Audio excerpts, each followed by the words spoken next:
এই যে একেবারে ডাইনে বামে যে পয়েন্টগুলো আছে সেই পয়েন্টের উপর দুইটা করে বৃত্ত অথবা এক সাইডে আঁকো না এক সাইডে কে ফুলি ডিফাইন করো এই সেন্টার লাইনের মাপ দাও 32 মিলি কেমনে 32 মিলি হয় এই যে উপরে মাপ দেওয়া আছে 32 মিলি এক কর্নার থেকে আরেক কর্নার পর্যন্ত ঠিক আছে তারপরে এই দুইটার মাপ দিতে হবে দেখো এদের মাপ দেওয়া হলো একটা হলো ডায়ামিটার 2 একটা হলো রেডিয়াস 2 তাহলে আমরা ছোটটা দিয়ে হলো ডায়ামিটার 2 আরেকটা হলো ডায়ামিটার 4 রেডিয়াস 2 দেওয়ার জন্য ডায়ামিটার 4 ওকে তারপরে কি করতে হবে এর উপর রাইট বাটন প্রেস করলে এই যে এখান থেকে আমরা রেডিয়াস দিয়ে দিতে পারবো মিরর করতে গেলে কি করতে হবে কালকে অ্যাডভান্স মিরর শিখাইছি যে আমরা সব এন্টিটি সিলেক্ট করব এবং মাঝের যে অ্যাক্সেস আছে সেটা সিলেক্ট করব আর মিরর করলে হয়ে যাবে ঠিক আছে দেন বড় আরেকটা বৃত্ত মাঝখানে এই যে মহিলা ও আমারে কল দিয়ে চালু করে কই मैडम मेरे देखे सर मन पड़ गया अरे किधर भाई ये किस तरह आपका नहीं ना भाई कोई नहीं भाई हां देखिए देखिए ওলা কোন বাড়ি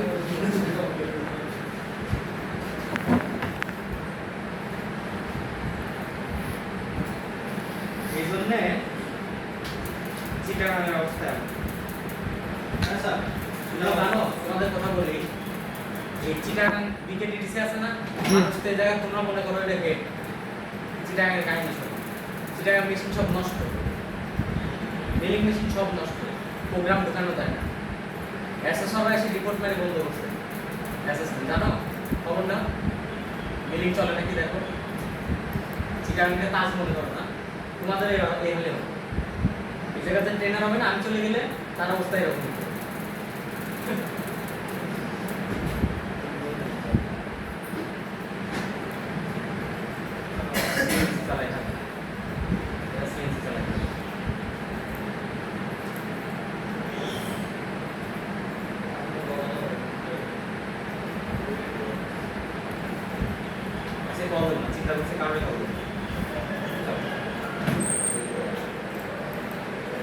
ওকে মূল সেন্টার থেকে আরেকটা ডায়ামিটার এটা টানার উদ্দেশ্য হলো যে মাঝখানে যে বড় সার্কেলটা আছে এটা কিন্তু একটা সার্কেল ছিল এই সার্কেলটা মূলত পরে প্রিন্ট করে কাটতে হচ্ছে ইভেন এই যে এই পাশে আমাদের যে দুইটা আর্ক আছে এই আর্ক কিন্তু ডাইরেক্ট আর্ক আঁকলেও হবে কিন্তু প্রবলেমটা হলো তোমরা যেহেতু বিগিনার তো আমরা যদি পুরো সার্কেল টানার পর যদি ক্লিন করে কাটি তাহলে অসুবিধা নেই ওইটাই ভালো হবে কারণ ট্যানজেন্ট রিলেশন একটা যদি মিস হয় তাহলে কিন্তু স্কেচ মিলবে না ফুললি ডিফাইন্ড হবে না ঠিক আছে তোমরা যখন দেখবা যখন আমি ট্রিম করব তখন অটোমেটিক ট্যানজেন্ট হয়ে যাবে ঠিক আছে ভিতরে ডায়ামিটার হলো 16 2 ইনটু আর 8 দেওয়া তাহলে এটা ডায়ামিটার 16 হবে ওকে এখন লাইন নিবা লাইন নেওয়ার পরে বিষয়টা মনে রাখবা যখন তোমরা ট্যানজেন্ট কোনো কিছু টানার চেষ্টা করবা ডায়ামিটার টু ডায়ামিটার অবশ্যই খেয়াল করতে হবে যে এই কোয়ার্টারের যে কোনো একটা পয়েন্টে একেবারে কোয়ার্টার পয়েন্টে না এই 90 ডিগ্রির মধ্যে যে কোনো একটা পয়েন্টে নিতে হবে কেন যদি তুমি এই পয়েন্টে ডাইরেক্ট নাও তাহলে এখানে একটা রিলেশন হবে ভার্টিক্যাল রিলেশন লাইনের এন্ড পয়েন্টের সাথে নিচে এখানে ভার্টিক্যাল রিলেশন আছে ফার্স্ট দ্বিতীয় কথা হলো যে এই জায়গাতেও সেম যদি তোমরা লাইনটা টানার পরে ঠিক এই উপরে রাখো তাহলে এই জায়গাতেও একটা ভার্টিক্যাল রিলেশন হবে সেন্টারের সাথে যেটা ডিলিট করতে হবে আমার মধ্যে তাহলে কি করতে হবে একটু বাড়তি দিয়ে এই জায়গাতে দিতে হবে হয়ে গেল আচ্ছা একটু বাড়তি দিয়ে যেটা বলছিলাম যে একটুখানি বাড়তি দেবে তার মানে শুরু করবে এখান থেকে শুরু করবে এখান থেকে একেবারে কোয়ার্টার পয়েন্টে না আবার এদিকেও না একেবারে শুরু করবে একটু এদিক থেকে আর শেষ করবে হলো একটু পিঠের এই পাশে একদম খারাপ অবস্থায় কেউ শেষ করবে না আবার এই জায়গা থেকে শেষ করবে না হবে কি যখন তুমি ট্যানজেন্ট রিলেশন করবা লাইনটা তখন এরকম হয়ে যাবে তাহলে অবশ্যই আমরা এই কোয়ার্টারে এই জায়গাতে সুন্দর করে দিলে তুমি যদি একদম লাস্ট পয়েন্ট এই জায়গা ছাড়ো তাহলে এটা ভার্টিক্যাল হয়ে যাবে কিন্তু অটো ভার্টিক্যাল রিলেশন ডিলিট করতে হবে তাহলে রিলেশন অটোমেটিক করার জন্য বা আমাদের ট্যানজেন্ট রিলেশন ঠিক রাখার জন্য অবশ্যই লাইনের যে এন্ড পয়েন্ট হবে সেটা এই জায়গাতে হবে দেখো আমি টানি সেম এরকম একটা টানবো চারটা করব তাহলে আমি দেখো বলছি যে ভিতর থেকে একটু টানতে অবশ্যই ডায়ামিটারের উপর কোইন্সিডেন্ট হবে, যে আমি যখন একটা প্রেস করলে কিন্তু একটা ডায়ামিটারের উপর কোইন্সিডেন্ট হবে। দিলাম একটা, আর এই জায়গাতে একটু বাড়তি বলছিলাম, একটু বাড়তি দিতে। আচ্ছা, তোমরা যখন জানো যে হলুদ জিনিসটা দেখা গেলে পরে কি হয়, অটো রিলেশন হয়, তাই না? মানে অটোমেটিক একসাথে রিলেশন হয়ে যায়। দেখো এখানে দুটো রিলেশন দেখাচ্ছে, একটা হলো কোইন্সিডেন্ট আর একটা হলো ট্যানজেন্ট। দুটো একসাথে চলে আসছে, রিলেশন দুইটা একসাথেই চলে আসছে। কেন আসছে? কারণ আমি এমন জায়গাতে ধরছি যে দুইটা রিলেশন অটোমেটিক একসাথে বসে যাবে। এখন আমি যদি একটু ভিতরে নিই তাহলে হয়তো ওই রিলেশনটা আসবে না। এই যে আমি যদি এখানে ধরি, এটা অটোমেটিক চলে আসছে। আমি যদি খাড়া ধরি, দেখো এটা কোইন্সিডেন্ট আর ভার্টিক্যাল রিলেশন আছে। দেখো এটাকে যদি খেয়াল করো, কোইন্সিডেন্ট আর ভার্টিক্যাল দুইটা, কিন্তু আমাদের ভার্টিক্যাল করা যাবে না, ভার্টিক্যাল করে কিন্তু মিলবে না। লাইক গত দিনের স্কেচের ঝামেলা যেটা ছিল, যে এই যে এই স্কেচটাতে, এইটাতে কিন্তু তোমরা সেম কেসই করছো। কি করছো? যে এই উপরের যেই 12 আর্ক, এই 12 আর্কটা কিন্তু তোমরা এখানে ভার্টিক্যাল করেছো। আমি ম্যাক্সিমাম এটা দেখছি যে এটাকে ভার্টিক্যাল করা, কিন্তু এটা তো ভার্টিক্যাল না, এটা ট্যানজেন্ট হবে। কিভাবে? এই উপরে যে আর্ক আর যে ডায়ামিটার বা সার্কেল, এই দুইটাকে ধরে ট্যানজেন্ট করে দিতে হবে, তাহলে কি হবে? স্পর্শকটা বাইরে যাবে। কিন্তু যখনই তোমরা ভার্টিক্যাল অবস্থায় টানছো তখন শুরু হয়েছে এই জায়গা থেকে, একদম সেন্টারে ভার্টিক্যালের থেকে শুরু হয়েছে, আবার এই জায়গাতে সেন্টার ভার্টিক্যাল পর্যন্ত আসছে। এটা কিন্তু সঠিক না। বোঝা গেছে পার্থক্যটা? একটা হলো ট্যানজেন্ট রিলেশন থাকবে, আর একটা হলো ভার্টিক্যাল রিলেশন, দুইটা দুই রকম। ওকে, তো আমরা এটা করতে লাগি। তো লাস্ট পয়েন্ট আমি এখানে দিলাম, আমি এখান থেকে রিলেশনটা দেখে নিই। দেখো এই জায়গাতে তুমি এটা সরাইতে পারবা, এই যে সরানো যাচ্ছে। এখন প্রবলেমটা হলো তো আন্ডার ডিফাইন। ফুলি ডিফাইন কিভাবে হবে? দেখো দুই জায়গাতেই ট্যানজেন্ট রিলেশন করতে হবে। আমি যখন ট্যানজেন্টের ব্যাপারটা বোঝাচ্ছিলাম তখন বলছিলাম যে আমাদের ট্যানজেন্ট রিলেশন অত্যন্ত গুরুত্বপূর্ণ। যে জায়গাতে কার্ভ টাইপের কিছু থাকবে এবং লাইনের যে জায়গায় সংস্পর্শ হবে ওইখানেই ট্যানজেন্ট রিলেশন হবে। যেমনটা দেখো এখানে, তো আমি এখানে লাইন প্রেস করলাম, কন্ট্রোল ধরে ডায়ামিটারটা প্রেস করলাম বা সার্কেলটা প্রেস করলাম, সাইড দিলাম, দেখো এখানে ট্যানজেন্ট রিলেশন আছে। এই যে ট্যানজেন্ট রিলেশন নিয়ে গেছে। কিন্তু তোমাদের যেটা বলছিলাম যে প্রবলেমে করবা যখন এটা নিচের দিকে থাকবে বা এই জায়গা থেকে যদি দাও, তাহলে এখন লাইনের সাথে যদি ডায়ামিটার বা সার্কেলকে যদি ট্যানজেন্ট করো তাহলে এটা ভিতরের দিকে ট্যানজেন্ট হবে। বোঝা গেছে কথা? বুঝতে পারছো বিষয়টা? তাহলে টানটাও এমন জায়গা জানো যে জায়গাতে ট্যানজেন্ট করা যায়। ট্যানজেন্ট কিন্তু ভিতরের দিকেও হয়, ট্যানজেন্ট বাইরের দিকেও হয়, দুই দিকেই হবে। তো অবশ্যই আমি ডায়ামিটার এবং বড়টাকে ধরে ট্যানজেন্ট দিলাম। দেখো এখন কিন্তু ফুললি ডিফাইন্ড হয়েছে। তাহলে এই লাইন টানার মধ্যে চারটা রিলেশন আছে। বলো তো কি কি?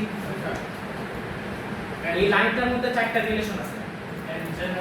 দুইটা ট্যানজেন্ট আছে আর দুইটা কোইন্সিডেন্ট আছে। কোইন্সিডেন্ট দুইটা দুই কোণায় লাগছে ধরার জন্য, মানে দুইটা ডায়ামিটারকে ধরার জন্য, আর দুইটা ট্যানজেন্ট লাগছে হলো যে স্পর্শক আকারে ফুললি ডিফাইন্ড হওয়ার জন্য। বোঝা গেছে কথা?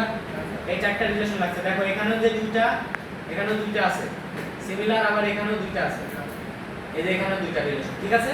তার মানে একটা যদি বাদ যায়, আপনারা আবার কি করবা তোমরা? এই রিলেশনের বাদ দেখো ডিলিট করে দেখাই। তোমাদের যে কাহিনীটা হবে সেটা হলো এই সেন্টারের সাথে ভার্টিক্যাল। এইটা হলো তোমরা করবা। তোমরা তো দেখবে যে ফুললি ডিফাইন্ড হয়ে গেছে। বিষয়টা তো আসলে এক। দেখো ট্যানজেন্টের সাথে যখন ভার্টিক্যালের যে পার্থক্যটা, দেখো কতটুকু পার্থক্য দেখো। আমি ফুললি দেখাই।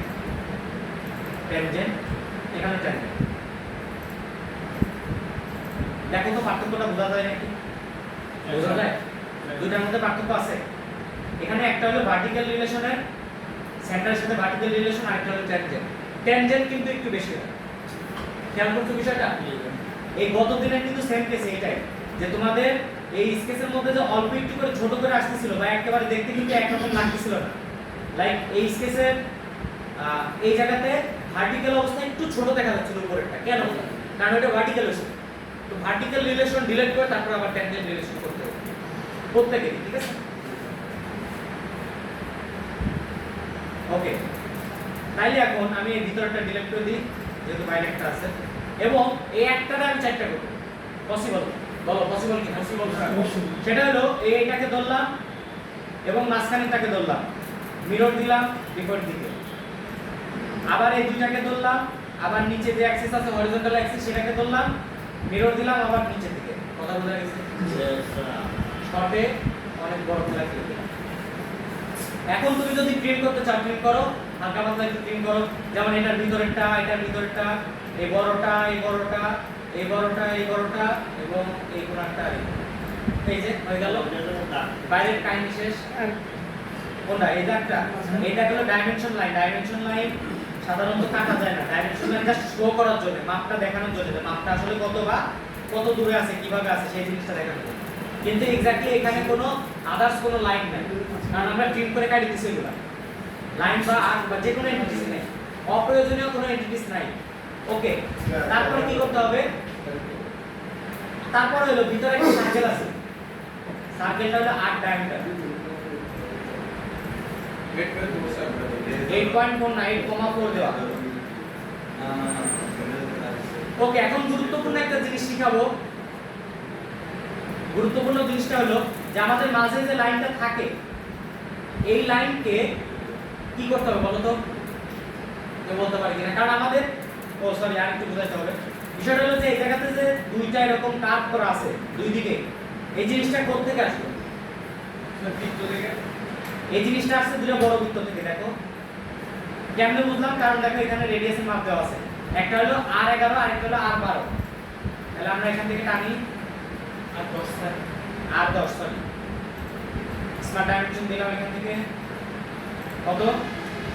ডায়ামিটার 22 আর হলো ডায়ামিটার 20, এবং এটাকে আমরা জাস্ট খালি রাইট বাটন প্রেস করে প্রথমটা দিলেই কিন্তু কি হবে? রেডিয়াস হয়ে যাবে, বা যেটা দরকার এগুলো সাধারণত অপশনাল থাকে। আচ্ছা, কাজ আমাদের যেটা ছিল সেটা হলো যে এই যে এত বড় ডায়ামিটার, এটা তো এতখানি দরকার না, আমার লাগবে হলো ছোট্ট একটা পোরশন, তাই না? এই যে এখান থেকে ছোট্ট একটা পোরশন লাগবে। কতটুকু পোরশন লাগবে? মাঝখানের থেকে উপরের দিকে 3 মিলি, নিচের দিকে 3 মিলি। বোঝা গেছে? টোটাল 6 মিলি, যার মাঝখান থেকে উপরের দিকে 3 মিলি, নিচের দিকে 3 মিলি। তো আমি যদি একটা কাজ করি, মাঝখানে যে লাইনটা আছে এর সাপেক্ষে যদি উপরের দিকে 3 মিলি লাইন এবং নিচের দিকে 3 মিলি লাইন যদি টানতে পারি, তাহলে তো আমাদের কাজ শেষ, টিম করে সুন্দর করে হয়ে যাবে। কথা বোঝা গেছে? এর মাঝখানের লাইনের সাপেক্ষে যদি উপরের দিকে 3 মিলি এবং নিচের দিকে 3 মিলি যদি টানতে পারি কোনোভাবে, তাহলে আমরা কাটাকাটি করে কিন্তু মাঝখানে যে ছোট্ট পোরশনটা ছিল সেটা আমাদের সব ট্রিম করলে কিন্তু হয়ে যাবে। বোঝা গেছে? আচ্ছা, এখন এই কাজ করার জন্য মাঝখানে যে লাইন, এই লাইনকে ধরে যদি আমি অফসেট করি, অফসেট করলে সাধারণত কি হয়? এক সাইডে হয়। কিন্তু দেখো অফসেটের মধ্যে এখানে বাই ডাইরেকশন একটা অপশন আছে, দেখছো? বাই ডাইরেকশন, খেয়াল করছো বিষয়টা? অনেক গুরুত্বপূর্ণ জিনিস। এই যে দেখো এখানে বাই ডাইরেকশন লেখা, বাই ডাইরেকশন মানে দুইটা দিকে। তো আমি এখানে বাই ডাইরেকশন দিলে দেখো উপরের দিকে হয়েছে, নিচের দিকে হয়েছে। কথা বোঝা গেছে? এটা একটা নতুন টুলস, উপরের দিকেও নিচের দিকেও। কিন্তু মাঝখানে দূরত্ব কত হবে? 3 মিলি হবে, মানে উপরের দিকটাও 3 মিলি হবে, নিচের দিকটাও কি হবে? 3 মিলি হবে। তো আমি উপরের দিকেও 3 মিলি, নিচের দিকেও 3 মিলি বাই ডাইরেকশন দিয়ে ওকে দিয়ে দিলাম। তাহলে কি হবে বলতো? এটা দুই দিকে অফসেট হবে। অফসেট মানে কি জানেন না? প্রথম না দ্বিতীয় দিন করাইছি। অফসেট মানে হলো একই জিনিসের একটা নির্দিষ্ট দূরত্বে একাধিকবার করা, একই জিনিস তৈরি করা, মানে একটা জিনিসের বা যে কোনো একটা শেপে ভিতরের দিকে অথবা বাইরের দিকে একটা নির্দিষ্ট দূরত্বে ওই জিনিসটি তৈরি করাই হলো অফসেট। অফসেট হলো একই জিনিসের, যেমনটা আমরা 2 নাম্বার স্কেচে করছিলাম। কি করছিলাম বলো তো? একটা রেক্ট্যাঙ্গেল টানার পরে এটা 6 আর 10 দিয়ে ডিফাইন করছিলাম, তাই না? 6 মিলি আর হলো 10 মিলি, এটা দিয়ে ডিফাইন করছিলাম না? দ্বিতীয় নাম্বার স্কেচটাই ছিল তোমার, না 3 নাম্বার স্কেচটা। তারপরে কি করতে হয়েছিল যে আমি সবটা সিলেক্ট করার পরে অফসেট দিছিলাম, এবং অফসেট দেওয়ার পরে এখানে 0.5 মিলি দিতে হয়েছিল, মনে আছে? আমার তো সব মনে আছে। এবং সেটা ভিতরের দিকে অথবা বাইরের দিকে, যে পাশে প্রেস করছো ওই পাশে হয়ে গেছে। তো এই অবস্থায় যদি আমি বাই ডাইরেকশনটা দিতাম, তাহলে এই জিনিসটা বাইরের দিকেও যাওয়া হতো, ভিতরের দিকেও দিয়ে একই জিনিসটাই হতো। দেখো আমি ওকে দেওয়ার সাথে সাথে ভিতরের দিকে এবং বাইরের দিকে দুদিকে হয়ে গেছে। তাহলে বিষয়টা কি দাঁড়ালো লাস্টলি? বিষয়টা হচ্ছে একসাথে দুইটা করতে চাইলে এটা ভিতরের দিকে এবং বাইরের দিকে যদি করতে চাও, তাহলে পরে বাই ডাইরেকশন অপশনটা অন করলে ওই অফসেটের নির্দিষ্ট দূরত্বে একই জিনিসই তৈরি করে দেবে। ঠিক আছে? তো আমরা এখানে সেম জিনিসটাই করলাম, যে মাঝখানে একটা লাইন আছে, সেই লাইনের একদিকে না করে আমরা বাই ডাইরেকশন অপশনটা অন করে দুই দিকে করে দিচ্ছি। ওকে, এখন জাস্ট আমার কোন পোরশনটুকু লাগবে বলো তো? শুধুমাত্র এইটুকু লাগবে না? তো এইটুকু লাগার জন্য কি করতে হবে? বাকিটা যুদ্ধ করতে হবে। এই যে দিলাম, আস্তে আস্তে ট্রিম করবে, আস্তে। কেউ একবারে মাঝখানে ট্রিম করে কোনাতে যাবে না, আস্তে আস্তে একদিক থেকে কাজ করতে করতে আসবে, তাহলে দেখবা তোমার স্কেচ ফুলি ডিফাইন থাকবে। কিন্তু যদি আবুল টাবুল ট্রিম করো তাহলে কিন্তু আন্ডার ডিফাইন হয়ে যাবে, বিভিন্ন রকম আন্ডার ডিফাইন হবে। আমি একটু দেখাবো তোমাদের। আমি ফুলি ডিফাইনটা আগে দেখাই যে আসলে আমি যদি স্মুথলি কাটি বা আমার যদি কনসেপ্ট ঠিক থাকে তাহলে অবশ্যই কোনো অবস্থাতেই আমার টাচই করতে হবে, স্কেচকে আমাকে টাচই করতে হবে। দেখো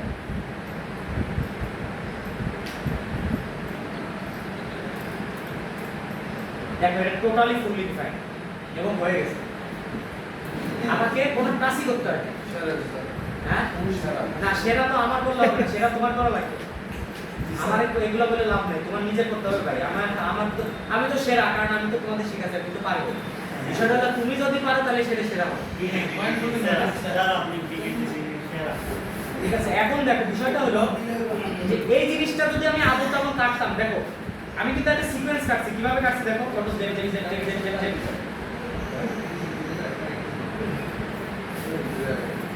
এই অবস্থায় ছিল না? আচ্ছা আমরা এখন ট্রিম করি। এই দেখো উপরেরটা কাটলাম, এই নিচেরটা, তারপরে এক সাইড থেকে কাটতেছি। দেখো নিচের দুটো কাটলাম, এই কোণা থেকে এগুলো কাটলাম, তারপরে উপরে দুটো কাটলাম, তারপরে এই তিনটা কাটলাম। বুঝতেছো তিনটা কোনটা কোনটা কাটলাম? এই বাইরেরটা কাটলাম, এই বাইরেরটা কাটলাম, ভিতরের এই তিনটা কাটলাম, আবার উপরের দিকে তিনটা কাটলাম, কাটছি। এখন কি করতে হবে?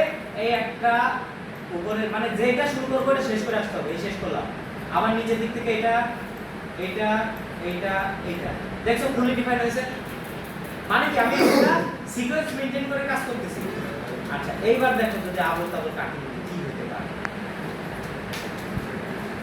আচ্ছা এই অবস্থায় আমি ট্রিম করলাম প্রথমে ভিতরে, উপরে মারলাম, এনে দিলাম, এই উপরে নিচে দুটো কাটলাম, এই পাশে একটা মারলাম, এনে কোণায় মারলাম। ঠিক আছে, তারপরে মনে করো উপর থেকে তিনটা, তারপরে মাঝখানেরটা কাটলাম, এই দুটো কাটলাম, এই মাঝেরটা কাটলাম, এই দুটো কাটলাম, ভিতরেরটা কাটলাম, এই এই এই এই। ঠিক আছে, দেখো অলরেডি কিন্তু আন্ডার ডিফাইন চলে আসছে। আন্ডার ডিফাইন আসছে না? জি। তাহলে এই আন্ডার ডিফাইন তুমি কি করবে কেন? অনেকে দুইটাই আন্ডার ডিফাইন আসবে, চারটাই আন্ডার ডিফাইন আসবে, তখন এটা কয়টায় তো আসলে তুলনায় দেখতে হবে। হ্যাঁ কয়টায় আমরা কিভাবে আসলে কিভাবে উপর কাটা কাটা করে তুমি একটা সিকোয়েন্স মেইনটেইন করে কাটবা, তাহলে আর আন্ডার ডিফাইন আসবে না, ডিরেক্টলি তখন ফুলি ডিফাইন আসবে। ঠিক আছে, কিন্তু এই অবস্থাতে দেখো যদি আন্ডার ডিফাইন আসে মানে আবল তাবল কাটার পরে আন্ডার ডিফাইন চলে আসছে। আচ্ছা এইটা করলে পরে দেখো আমি এটা টান দিচ্ছি, দেখো কি হয়ে গেছে, দেখছো? মানে আন্ডার ডিফাইন কি অবস্থায় আছে বা কি করলে ফুলি ডিফাইন হবে ওটা একটু জানতে হবে বা একটু বুঝতে হবে যে আমি কিভাবে। তো এই লাইনটা হলো একটা হরিজন্টাল লাইন। তো হরিজন্টাল লাইনকে আমি ব্যাখ্যা করতে পারতেছি, তার মানে কি এই লাইনটা আমি যদি হরিজন্টাল করে দিই তাহলে তো কাজ শেষ। আচ্ছা করলাম, তাহলে এটা ব্যাখ্যা করা হবে না, কিন্তু এটা উপরে নিচে করতেছে, তাহলে উপরে নিচে আটকানোর জন্য কি করতে হবে? এই বাম দিকের যে হরিজন্টাল লাইন এবং ডাইন দিকের যে হরিজন্টাল লাইন এইটাকে যদি আমি একেবারে হরিজন্টাল করে ফেলতে পারি তাহলে পরে কিন্তু এই বাম দিকের যে সামনের পয়েন্ট কন্ট্রোল যা বলছিলাম না এই কারণে এই লাইনটা এবং বাম ডান দিকের যে লাইন এই দুইটা লাইনকে যদি হরিজন্টাল করি তাও হলো না। ঠিক আছে, কন্ট্রোল জেড। তাহলে পরে আমরা পয়েন্ট আর পয়েন্টকে হরিজন্টাল করে দিলাম, তাইলে হয়ে যাবে। ঠিক আছে, কোন পয়েন্ট করলাম? এই সামনের যে পয়েন্ট আর এটার যে সামনের পয়েন্ট, এই দুইটা পয়েন্টকে যদি আমি হরিজন্টাল করতে পারি তাহলে এটা লক হয়ে যাবে। কেন লক হলো বলো তো? কারণ এই পাশে ফুল মানে পুরো জিনিসটাই কি ডিফাইন করা না, ফুলি ডিফাইন করা, কালো হয়ে গেছে। তো ডাইন দিকের ঝামেলাটা কি ছিল যে এই জিনিসটা উপরে উঠানামা করতেছে, তাই না? তো তুমি যদি এখান থেকে মাপও দিয়ে দাও তাও হবে, মানে এখান থেকে যদি তুমি এখানে 3 দিয়ে দাও তাও হবে। এই যে 3 দিয়ে হয়ে গেল, মানে তুমি যেভাবেও ডিফাইন করো। তো এটা ইকুয়াল করে দিলে হবে না, ইকুয়াল করলে হবে না, ইকুয়াল না, এটা হবে পয়েন্ট। পয়েন্টের সাথে পয়েন্ট হরিজন্টাল হবে। দেখেন পয়েন্টের সাথে পয়েন্ট আমি হরিজন্টাল করলাম, এতে কি হলো দেখেন আমি 3টা কাটলাম, কাটার পরে যদি আমি বাম দিকেরটা উঠাই তাহলে ডাইন দিকেরটাও উঠবে, বাম দিকেরটা নামাই তাহলে ডাইন দিকেরটাও নামবে। বোঝা গেছে কথা? হরিজন্টালের মানেটা কি? মানে ওর সাথে ও এখন রিলেশনে চলে আসছে। আমি যদি এখন বাম দিকেরটাও যদি উঠাই ও ডাইন দিকেরটাও উঠবে, মানে আমি হরিজন্টাল করে দিচ্ছি। তার মানে কি একটা উঠলে কি আরেকটা এখানে থাকবে না, ওই হরিজন্টালের সাথেই মুভ করবে, এটা একসাথে। তো আমি একদিকে বাম দিকে এটা মাপ দেওয়া ছিল, তাকে এটা মাপ দিয়ে দিই, যেভাবেই হোক তোমাকে ডিফাইন করতে হবে। 3 মিনিটে আমি ডিফাইন করে দিলাম, এই হলো আলটিমেটলি আমাদের স্কেচ। জি স্যার। এখন তোমরা করো, তোমাদের সময় হলো 30 মিনিট, 1 মিনিট বেশি দেবো না, ওই 31 মিনিট থেকে আরেকটা শুরু হবে। স্যার